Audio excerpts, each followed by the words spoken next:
Hello दोस्तों, मैं आशुतोष कुमार। आप देख रहे हो सबका नॉलेज यूट्यूब चैनल। आज हम लोग पोएट्री सेक्शन में फर्स्ट पोएम को स्टार्ट करने जा रहे हैं, जिसका नाम है फोटोग्राफ। क्योंकि हॉर्नबिल और स्नैपशॉट का बात करें तो आपका हॉर्नबिल में poetry section and pros section दोनों है। तो प्रोज सेक्शन का एक चैप्टर मैंने बता दिया हूँ और उसका डिटेल समरी दिया हुआ है, लेकिन हम लोग पोएम में लाइन देखें, क्योंकि पोएम 2-4 लाइन रहता है और लाइन से सवाल रहता है और इसमें पोएट्रिक डिवाइसेस भी रहते हैं। तो आप पोएट्रिक डिवाइसेस को भी साथ में देखते चलिएगा। और एक मैंने पोएट्रिक डिवाइस का अलग से वीडियो बना दिया हूँ, जो क्लास 11th में काम देगा और क्लास 12 में, दोनों में काम देगा। ठीक है ना। तो उसके लिए पोएट्रिक डिवाइस सर्च करिएगा या फिर मैं उसका लिंक दे दूँगा आपको, क्या नाम है, इसका डिस्क्रिप्शन में लिंक दे दूँगा, उस वीडियो को देख लीजिएगा। पोएट्रिक डिवाइस आपका कंप्लीट हो जाएगा। कुछ इंपॉर्टेंट है, जैसे मेटाफर हो गया, सिमिली हो गया, फिर आपका पर्सोनिफिकेशन हो गया, यही सब पूछता है। एजोनेंस हो गया, ठीक है। 2-4 सौ है एलिट्रेशन वगैरह, तो वही सब पूछेगा ज़्यादातर। तो वही सब आता है जैकपॉट में हमेशा, तो आप उसको पढ़ लीजिएगा तो आपका काम हो जाएगा। ठीक है। चलिए अब थोड़ा सा इसको रीड कर देते हैं लाइन बाय लाइन। देखिए, द कार्डबोर्ड, राइटर का नाम याद रखिएगा, शर्ली टॉलसन। ठीक है। चलिए, a cardboard show me how it was and when the two girls cousins went paddling. Cardboard समझते हैं? कार्डबोर्ड क्या होता है? कार्डबोर्ड एक प्रकार का फ्रेम होता है, फ्रेम फोटोग्राफ, जिसमें एक कार्डबोर्ड हो गया, इसके अंदर कोई फोटो रहता है। फोटो ऐसा रख के उसको हम लोग ऊपर से मतलब कवर अप ढक देते हैं, ढक के रख देते हैं, फ्रेम कर देते हैं। तो एक कार्डबोर्ड होता है, कार्डबोर्ड के अंदर फोटो लगा हुआ रहता है। तो कह रहे कार्डबोर्ड शो मी, कार्डबोर्ड दिखा रहा है मुझे, हाउ इट वाज वेन, कब, मतलब उस समय कैसा था, समय को दिखा रहा है। When the two girl cousin went paddling, जबकि दो कजिन गर्ल, कजिन मैंने उसकी बहन थी, चचेरी, तो साथ में गई थी पैडलिंग करने। पैडलिंग करने कहने का मतलब कि समुद्र की यात्रा में, समुद्र में हम लोग जाके मतलब कम पानी में अपने पैर से चलते हैं, पैर से पैदल चलना, कम पानी में, छिलछिला पानी में, तो उसको पैडलिंग बोलते हैं। तो पैडलिंग करते हुए हम लोग दो कजिन के साथ में, तो वही सब चित्र को दिखा रहा है कौन? कार्डबोर्ड। कार्डबोर्ड में पिक्चर लगा हुआ है। ठीक। Each one holding one of my mother's hands. यहाँ पर देखिए, यहाँ पर ध्यान दीजिएगा, मदर्स हैंड कहने का मतलब, तो यहाँ पर जो मी है ना, यहाँ पर मी पोएम शर्ली टॉलसन के लिए यूज किया गया है। लेकिन यहाँ पे जो फोटो में बात कर रहे हैं, तो शर्ली टॉलसन के माँ के बारे में बात किया जा रहा है। ठीक है ना। तो शर्ली टॉलसन को फोटो दिखा रहा है कैसे उसमें चित्र था, जब दो कजिन साथ में गई हुई थी, तो दो कजिन और एक उनकी माँ थी, तो तीनों का फोटो इसमें दिखा रहा है, पैडलिंग करने गई थी। ठीक। तो each one holding one of my mother's hand, माँ के हाथ को दोनों धरी, बीच में मेरी माँ है, थोड़ी सी बड़ी है, और दो कजिन गर्ल साइड से माँ के हाथ को पकड़ कर खड़ी है। तो उस सबको दिखा रहा है फोटोग्राफ। ठीक है। तो वह यहाँ पर कर रही है। ठीक। चलिए, इसके बाद and see the big girl, और जो मेरी माँ है वो काफ़ी बड़ी है। ठीक है। मतलब सबसे बड़ी है। And some 12 year and so, कम से कम उनका एज कितना हो रहा है? 12 साल हो रहा है। तो याद रखिएगा, एज भी पूछता है।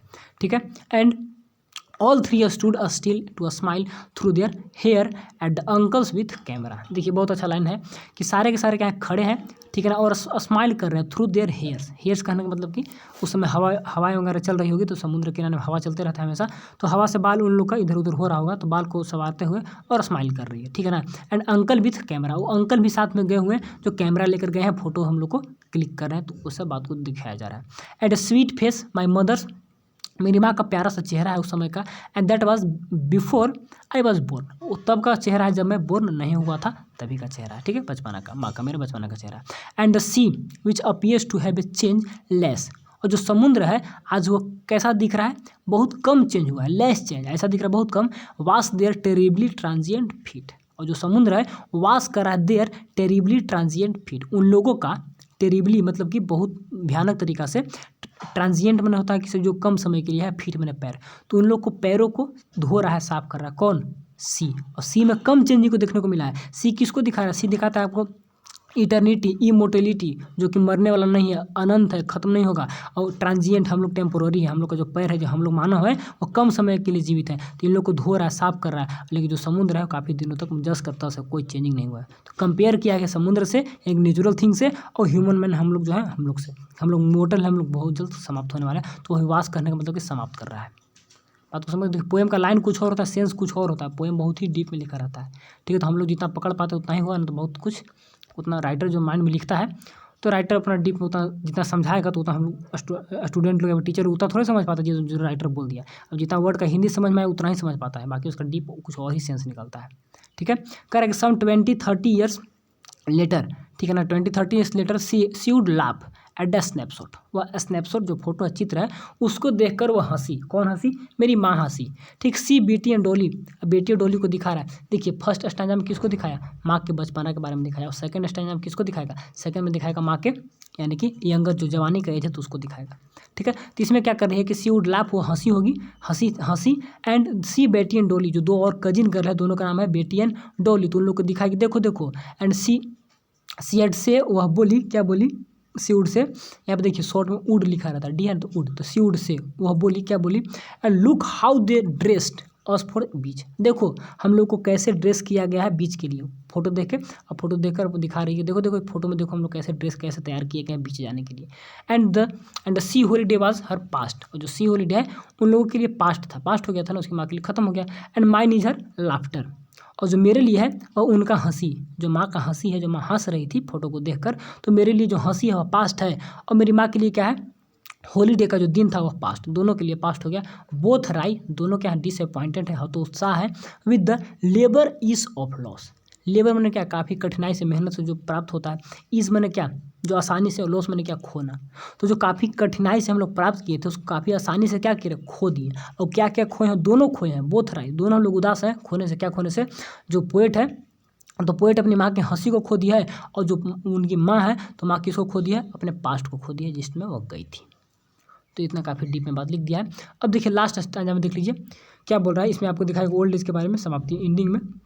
Now the she had been dead nearly as many years as the girl lived, उतना सालों से उनका मर गई जितना कि वह गर्ल जीवित है। आज जो लड़की है जो फोटो में दिखाया गया 12 ईयर ओल्ड, तो 12 साल तक उनका मतलब मरा हुआ हो गया। एज पूछेगा तो 12 साल के मतलब मर गई। And this circumstances there is nothing, जो परिस्थितियाँ हैं जो उनका डेट जो मर गई, तो सर्कमस्टांसेस मैंने जो मरने वाला परिस्थिति है, देयर इज़ नथिंग, अब कुछ नहीं बचा। एंड से टू ऑल, सभी को यही बोलेंगे कि इट्स साइलेंस साइलेंस साइलेंस, और सभी को क्या हो गया? मरने के बाद शांति हो गया, मतलब अब कोई कुछ नहीं कर सकता है। तो ऐसा तो पॉसिबल है नहीं, लेकिन कहने का मतलब मरने के बाद हर जगह शांति होता है। तो यही था पोएम आपका। अब कुछ पोएटिक डिवाइसेस में देख लेते हैं, उसके बाद हम लोग क्या देखेंगे? उसके बाद हम लोग इसका कुछ इंपॉर्टेंट एमसीक्यू भी देख लेंगे, ताकि एग्जाम में आपका एमसीक्यू आने वाला है। देखिए यहाँ पर जो सबसे कॉमन पोएटिक डिवाइस है वो आपका एलिट्रेशन होता है। एलिट्रेशन क्या है? स्टार्टिंग में कॉन्सोनेंट साउंड रिपीट होता है तो उसको एलिट्रेशन बोलते हैं। तो यहाँ पर देखिए कॉन्सोनेंट साउंड माई मदर में आपका है एम रिपीट हो रहा है। इसके बाद स्टूड स्टील में है, इसके बाद क्या है? थ्रू देयर टी रिपीट हो रहा है। इसके बाद माई मदर यहाँ पर भी, और उसके बाद ट्रिल भी ट्रांजेक्शन में टी साउंड स्टार्टिंग में कॉन्सोनेंट, तो उसको हम लोग क्या बोलेंगे? हम लोग बोलते हैं एलिट्रेशन। तो आपका एलिट्रेशन हो गया। सेकंड स्टैंजा में देख लीजिए कौन कौन है, तो यहाँ पर भी क्लियर हो जाएगा। और यहाँ पर अगर फर्स्ट में देखिएगा तो एक और है आपका इंजेममेंट होता है। इंजेममेंट में क्या होता है ना कि बिना कोई फुल स्टॉप, बिना कोई कॉमा के हम लोग एक लाइन से दूसरे लाइन में चले आते हैं। एक लाइन से दूसरे लाइन में, देखिए यहाँ पर आ गए, ठीक है ना, यहाँ पर आ गए, और यहाँ से यहाँ पे यहाँ देखिएगा इंजेममेंट का यूज हुआ है 2 जगह। ठीक है, तो इंजेममेंट एक होता है तो चांस है कम पूछने का। यहाँ में देखिए सारे में इंजेममेंट है, एक से दूसरे लाइन में हम लोग आगे बिना कोई कॉमा का लास्ट में डायरेक्ट तो इंजेममेंट है। और लास्ट में भी आपका इंजेममेंट यहाँ से यूज हुआ है। इंजेममेंट का बिना कॉमा के एक लाइन से दूसरे लाइन में यहाँ से यहाँ भी हुआ है। तो चले आते हैं बिना कॉमा के, तो हम लोग उसको इंजेममेंट बोलते हैं। तो यही था, इसमें कुछ और होगा। यहाँ पर देखिए, यहाँ पर क्या टेरिबल ट्रांजिएंट में एक और पोएटिक डिवाइस है। यहाँ पर जो देखिएगा इपिथेट होता है, इपिथेट मैंने जो पर्सन वगैरह को डिस्क्राइब करता है, तो टेरिबल जो फीट है ना, फीट, तो फीट पर्सन को डिस्क्राइब कर रहा है, तो इसीलिए टेरिबल ट्रांजिएंट हो जाएगा। ठीक है, इसके बाद एक और होता है, देखिए लेबर इज में भी एक है आपका, यहाँ पे होता है ऑक्सीमोरोन। ऑक्सीमोरोन क्या होता है कि 2 अपोजिट वर्ड को एक साथ यूज करते हैं। एक होता है इपिथेट, तो इपिथेट आपका होता है कि सर हम लोग इपिथेट में क्या होता है कि बीच में एंड वगैरह करके 2 अपोजिट को यूज करते हैं, लेकिन यहाँ पे ऑक्सीमोरोन है। ऑक्सीमोरोन में क्या होता है कि 2 अपोजिट वर्ड को एक साथ यूज किया जाता है। तो यहाँ पे देखिए लेबर और ईज, लेबर मैंने क्या हार्ड चीज़, और ईज मैंने क्या सुविधा आसान, तो दोनों का अपोजिट वर्ड को एक साथ यूज किया तो ऑक्सीमोरोन हो गया। तो यही सब है। कुछ लास्ट में देख लेते हैं थोड़ा सा, लास्ट में क्या है, लास्ट में कोई खास यहाँ पर है नहीं, तो और कोई ज़्यादा पोएटिक डिवाइस पूछेगा नहीं, बाकी एमसीक्यू में हम लोग देखेंगे। चलिए कुछ एमसीक्यू में देख लेते हैं जो मिलेगा इंपॉर्टेंट। सॉरी यहाँ पे एक मिस्टेक हो गया, यहाँ पे देखिए, यहाँ पर ऑक्सीमोरोन तो है, लेकिन जो बीच में एंड वगैरह कर देंगे ना तो उसको बोलते हैं हम लोग इपिथेटिक अथी, उसको एंटीथेसिस बोला जाता है। एंटीथेसिस, बीच में अगर एंड कर देते, एंड वगैरह लगा देते हैं, 2 अपोजिट वर्ड को बीच में एंड से अगर जुड़ते हैं तो उसको बोलेंगे हम लोग एंटीथेसिस बोलते हैं। अब एक ही साथ यूज़ करते हैं तो ऑक्सीमोरोन। इसमें कन्फ्यूजन होता है तो इसको कर लीजिएगा। बाकी 12 में और अच्छे से इसको बताया गया था, लेकिन पोएटिक डिवाइस बताया, उस वीडियो को लिंक दे देंगे, अच्छे से देख लीजिएगा, जो इंपॉर्टेंट है। ठीक है, चलिए अभी इम्पोर्टेंट एमसीक्यू देख लेते हैं। आप ये सबको क्या करिएगा, आप ये सबको कॉपी में राइट डाउन करके याद करिएगा, यही सब आपका काम देगा। What was the last phase in the poem, poem में लास्ट फेज क्या है? फर्स्ट फेज में क्या देखे थे? बचपना के बारे में देखे थे पोएट्स के माँ की। सेकंड में जवानी के बारे में, लास्ट में क्या? उनका डेट के बारे में देखे थे। तो आफ्टर हर मदर डेट, ठीक है, after the growing up, after the mother grown up या फिर नन ऑफ द, तो डेट जो मर गई थी लास्ट में, तो वही था ना, आफ्टर हर मदर डेट, तो वही होगा ऑप्शन नंबर ए। चलिए ठीक है, इसके बाद देख लीजिए क्या है, what epithet literary device was used in the poem. Epithet कौन था? क्या बताया था? ट्रांसफर क्या, ट्रांजिएबल ट्रांजिएंट, जो कि फीट को डिस्क्राइब कर रहा था, ठीक है ना। तो फीट क्या पर्सन से रिलेटेड है, तो क्या बोलते हैं, टेरिबल ट्रांजिएंट, याद रखिएगा इपिथेट आपका यूज हुआ है, ठीक है।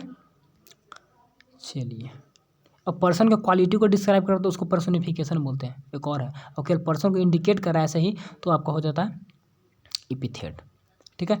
What is the meaning of word राई? राई का मतलब क्या होता है? राई मतलब क्या? आयरोनिक, क्राई, सैड या फिर ननो। तो राई मैंने हतोत्साह थे, डिसअपॉइंटेड, दोनों के दोनों थे, तो दोनों के दोनों थे, तो इसलिए क्या यहाँ पर हम लोग आयरनिक कह सकते हैं, एक विडम्बना होता है, तो विडम्बना के रूप में, तो यहाँ पे ऑप्शन नंबर 1 करेक्ट होना चाहिए। चलिए ठीक है। फोर्थ नंबर देख लीजिए कि व्हाट वाज द क्या favourite memory of poets, poet का फेवरेट मेमोरी क्या था? मदर्स का मेमोरी, ठीक है, हर मदर का लाफ्टर, ठीक है ना, मदर का ओन वोकेशनल मेमोरी या फिर मदर का चाइल्ड, क्या देखे थे? हंसी, जो हंसी था, जो खो दी थी, तो वही उनका फेवरेट मेमोरी होगा। तो आई थिंक जो माँ का जो हंसी था, जो हंसी माँ क्या हुआ, और तो माँ हंस नहीं सकती थी, तो उनके लिए खो दी थी, तो राइट था, तो वही आपका होना चाहिए। 5 नंबर देख लीजिए, सवाल अच्छे से पहले पढ़ लीजिए, उसके बाद ऑप्शन देखिएगा कि how many years did her mother laughed on seeing the photograph. Photograph जब देखी थी तो कितना साल की थी? तो आई थिंक 12 ईयर का ना, वहाँ पे हम लोग क्या देखे थे? 12, तो आप ऑप्शन नंबर सी आपका करेक्ट होगा, ठीक है। देखिए यहाँ पे कुछ और है, यहाँ पे देखिए आंसर क्या है? 23, 20 पोएम में क्या था? 2030, आई थिंक मिस्टेक होगा, 23 मिस्टेक हो रहा। How many years did her mother laugh on seeing photograph, मतलब फोटोग्राफ को जो देख कर हंसी थी, तो उस समय कितना साल की थी? तो फोटोग्राफ तो लिया गया था जब 12 साल की थी, और 12 साल उनका मरने का एज, 12 साल मतलब कि मरे हुए भी हो गया, 12 साल मर गई थी। लेकिन वो जब थी फोटो को देखी थी तो 23, लेकिन हम लोग बुक में क्या पढ़े? 2030 पढ़े ना, आई थिंक। थोड़ा सा देखना चाहते हैं बुक को एक बार, देखिएगा बुक में क्या था, सम 20-30 ईयर्स लेटर, तो वहाँ पर मिस्टेक है, ठीक है ना, 20-30 ईयर्स बाद, देखिए 20 से 30 सालों के बाद, तो इसको आप करेक्ट करिएगा, ठीक है। चलिए, इसका who took the photograph of her mother with her cousin, cousin के साथ हम जो फोटो लिया गया था, तो कौन लिए थे? तो हर अंकल, तो यहाँ पर ऑप्शन नंबर 20 का करेक्ट होना चाहिए। चलिए, who are on the both sides of her mother, mother के दोनों साइड में कौन थे? कजिन्स, बेटी एंड डॉली, तो ऑप्शन नंबर आपका करेक्ट हो गया। इसके बाद how many peoples were in photograph, photograph में कितने लोग थे? तो 3 होंगे, 2 कजिन है, एक उनकी माँ, और मामा तो फोटो खींच रहे थे, अंकल जो थे 3 गर्ल्स, ठीक है। चलिए, what was the age of the poet's mother when the photograph was taken, photograph लिया गया था कितने साल का? तो 12 साल के, तो 12 ईयर जहाँ पर होगा, 12 ईयर ओल्ड, ठीक है ना, जब फोटो लिया गया था तो 12 साल की थी। और इसी के साथ आपका 1-2 और सवाल होंगे कि हु इज़ द पोएट या पोएटेस, ठीक है, लेखक या लेखिका ऑफ द पोएम फोटोग्राफ, कौन थी? आपका शर्ली टॉल्सन, तो ऑप्शन नंबर आपका बी क्या होगा? करेक्ट होगा। इसी के साथ जो इंपॉर्टेंट था उसका हो गया, बाकी टेस्ट में और दिया जाएगा, और एग्जामिनेशन निकट आएंगे तो बहुत कुछ हम लोग प्रैक्टिस करेंगे, ठीक है। तो all the best and thanks for watching.